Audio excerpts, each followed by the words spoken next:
Uma mulher escreveu algo que parece simples, mas carrega um peso enorme dentro de casa. Meu marido se diz católico, foi crismado, defende a igreja quando alguém critica, fala contra o mundo moderno. Mas todo domingo é a mesma história. Está cansado, dormiu tarde. A semana foi pesada. Ou diz que pode assistir depois pela internet. Eu vou sozinha com os nossos filhos, e isso está me machucando. Ele não é um homem ruim, mas é um homem espiritualmente preguiçoso. O que eu faço? Essa situação é silenciosa. Não vira escândalo, não vira crise pública, mas corrói lentamente a estrutura espiritual de uma família. Porque o problema aqui não é heresia, não é abandono da fé, é algo muito mais sutil e por isso mais perigoso: acomodação.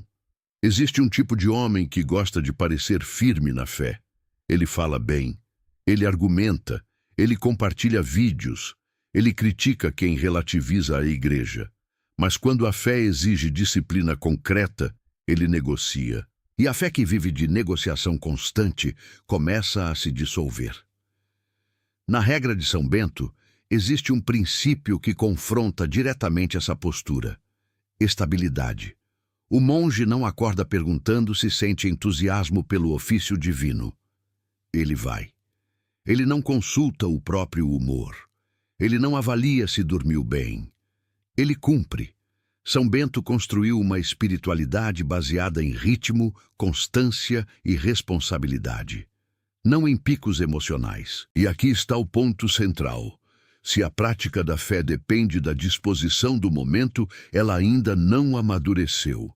O domingo não é apenas mais um dia da semana, é o eixo, é o centro, é o coração que bombeia graça para o resto da vida.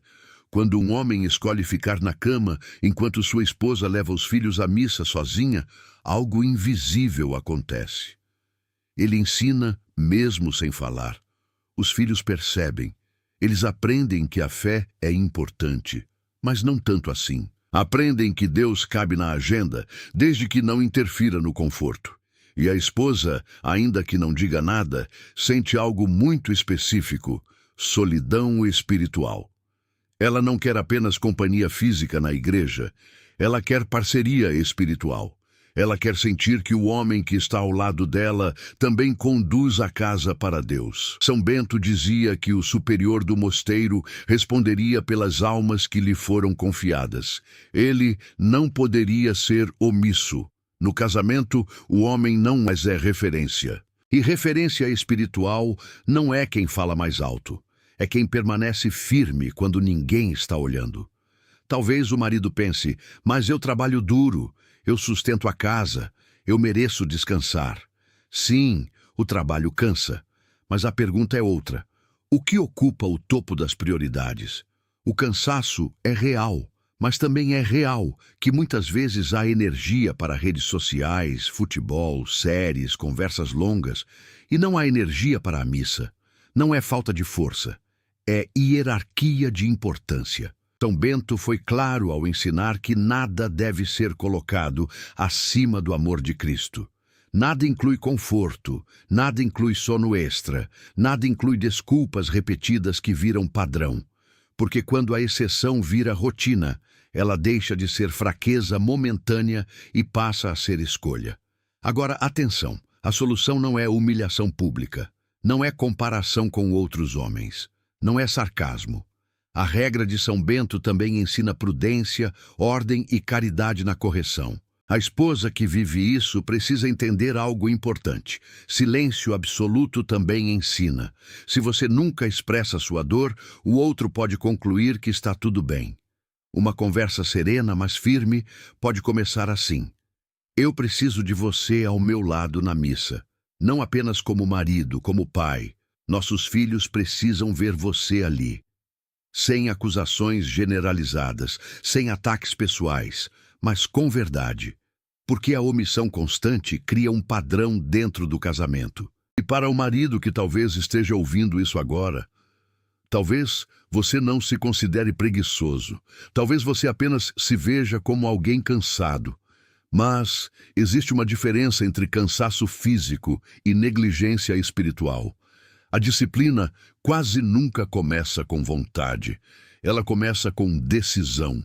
Você não precisa acordar animado, você precisa acordar decidido.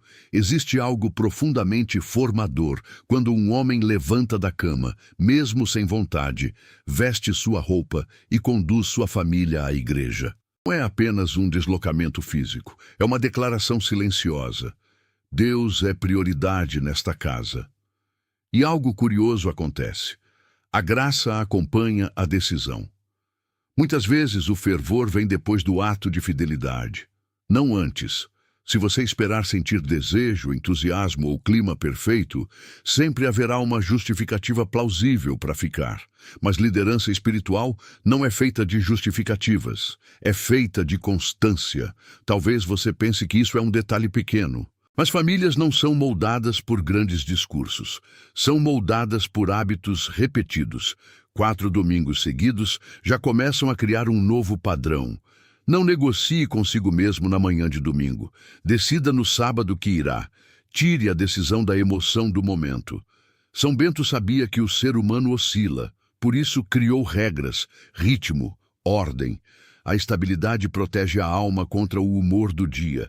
E para a esposa que se sente desanimada, continue indo, continue formando seus filhos, continue rezando por ele. Mas não normalize algo que precisa ser tratado. Você não está sendo exigente por desejar um marido espiritualmente presente. Você está desejando algo saudável. Talvez o seu marido não precise de acusação. Talvez precise de despertar, porque muitos homens não abandonam a fé por rebeldia, abandonam por acomodação progressiva. E acomodação é sorrateira. Ela começa com "só hoje estou cansado" e termina com "faz tempo que não vou". A pergunta final não é sobre sono. Não é sobre rotina pesada, é sobre identidade. Que tipo de homem você quer ser para sua família?